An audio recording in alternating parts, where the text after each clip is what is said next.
I didn't prepare for my hands with this. I brought all these books, and I'm like, so this makes it easier for me to put it down. So I actually did two as well. And because I needed a backup plan, that's why Duncan McNaughton was my first choice, because we do August Press and Lou Gallery editions, and we are in the middle of putting together a Duncan McNaughton book to put out. We just got the cover from George Hearn. So Duncan has been an influence for a really long time in various ways. When we moved to the city in '99, there are the older poets. We're like, that's Joanne Kiger. And what did we hear about Joanne Kiger when we moved here? Well, she was married to Gary Snyder, and there's so much more. And then Duncan McNaughton, and I was like, he drove the car when Berrigan did the interview with Kerouac for the Paris Review, and so it was like, yeah. But it goes. It started with those whispers, and then became what I call my poetic parrain. We went to New College of California, and he founded the poetics program at New College, which so many people attribute to Robert Duncan, but it was Duncan McNaughton who brought Robert Duncan in. And this man writes in I guess about 5 different languages. So it's so over my head a lot of times, and so very much under my feet. How he does both. Poemitas. I'd like the violence to stop, that we might talk about other things. Freckles, for example. There used to be a lot of talk about freckles. And quiet flows, the dawn too, right? I hope so. That it all has not just washed away like the song in Momentitoville. When I was younger, I didn't ask a lot of questions. They're all buried somewhere or scattered on the deep. Words collapse. So yes, heavy lies the mind on its pillow of stone. Innocence, humble beginnings, abnormalities, literally, poetry, beside itself. What I find about Duncan is he's very political, very conversational, and got an extremely dry sense of humor. And it's a charm. Dining in an age incapable of itself. What's one to make of the experience of failing to be able to fit in among one's own tribe, and of one's ineligibility for membership in any other? Even the outcasts form their own caste. Today, I dined in a city park where the tenants observed my arrival at their mess. Lunch today in an old city park at a wooden picnic table, a swarm with yellow jackets, and whose nearby how do you say this word? Braziers? Spanish-speaking immigrants heated tortillas for a mixed Latino North American crowd, down on its luck, prison scars, boastful insults for decor. What's your story? A woman asked. I'm a poet. I write poems. No shit, I write poems too, she announced. You want to hear one of my poems? Yes, I would like that, I said. Well, I don't have any fucking poems, she said, turning on her heel like a snob. Tell us a poem, man, a voice asked. So I said, today's poem goes like this. The absence of you. If ever I know you, should I not love you more? I don't get it, another voice said. It's a religious poem, said a Mexican. It's about Jesus Christ. Bullshit, said the man who didn't get it. It's not about Jesus Christ. Say it again, asked the voice who had requested a poem. I said it again. The Mexican said, see? No, I don't see, the man who didn't get it said. The woman said, you're an asshole. It's about Jesus Christ. He doesn't know who Jesus is, do you? Don't pay attention to her, said the Mexican, shirtless in cold sunlight, yellow-eyed, tattooed jaguar. gleaming on the back of his arm. I have to go now, I said. I had to go.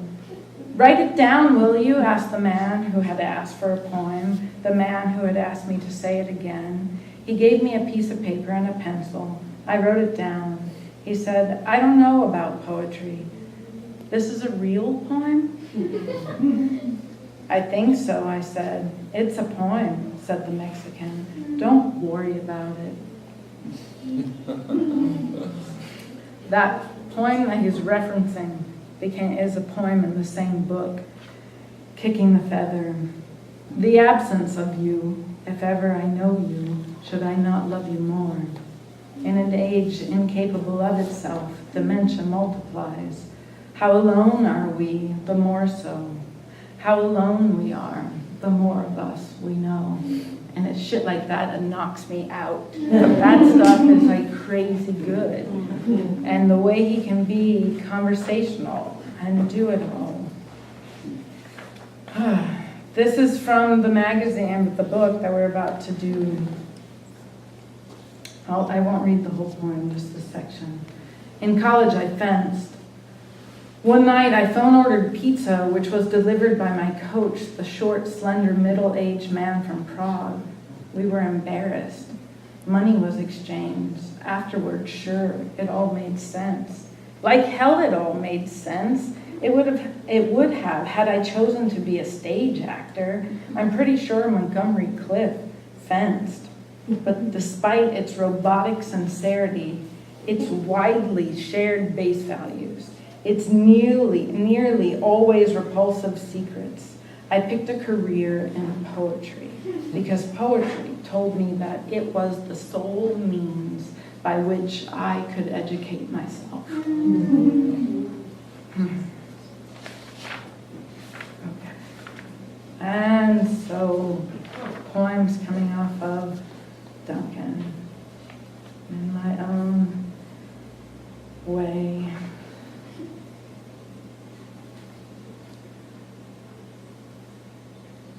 Yo tengo unas preguntas, San Lucas.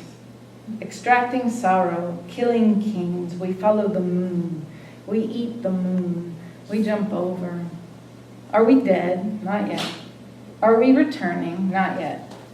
Let's look into this. The edges are blurred, possibly rounded, not jagged from this perspective. Is this real? This is real because it's science. Science is real. Magic is real, I say. But who sees me when we use only science? There are so many things I want to tell you, but no one listens to magic.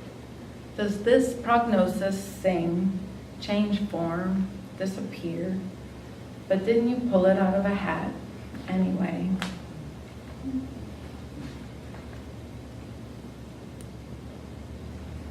Be my little baby. It was 79 when Cotter installed solar water heating panels on the White House. Vermont to lead yet again when it comes to digesting that which Mother Earth has to offer. Really? Who knows what else we ingest these days? Little fish in the corners of the planet are changing genders.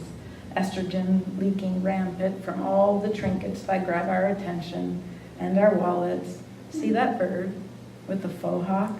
City bird, scavenger, squeak, rat, rat, rat, screechy song, rustle, hawk versus gopher, hardy har.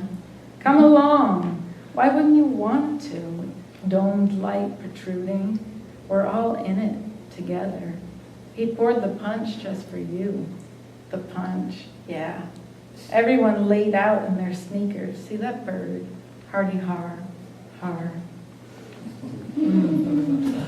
The other person I thought about was Nathaniel Mackey. And the thing with Nathaniel Mackey, when I learned about Nathaniel Mackey, I was an undergrad.